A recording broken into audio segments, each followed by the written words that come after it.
the National Hockey League. The teams that go far are the teams that are close.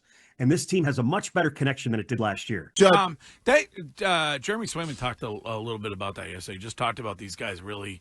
It's kind of similar, if you take him at his word, similar to the Patriots and what Mike Vrabel's done, where you got guys that really everybody likes each other. They're playing for each other. And I guess what you're saying is you, in your role, you end up seeing that or experiencing it. I have. And, part of the conversation yesterday with Charlie McAvoy was his pairing with Nikita Zadorov. So last year, the Bruins tried it, and it didn't work.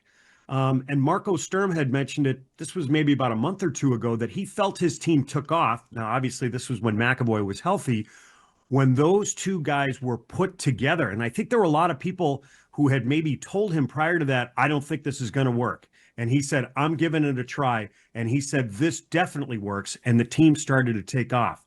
And part of the reason I think McAvoy said their success was they had a greater chance to get to know one another.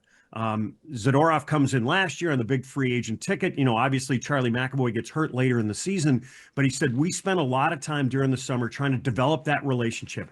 I wanted to try and get to know him. And he said a lot of the success that they've had this year, he said, it reminds me of when I was playing with Zdeno Chara, because Chara would say before a game, he said, you know what? I don't care if we touch the puck tonight. We are shutting down their top line tonight, and it's going to be fantastic. And he said a lot of that attitude has come back when he and Zadorov have played together this year.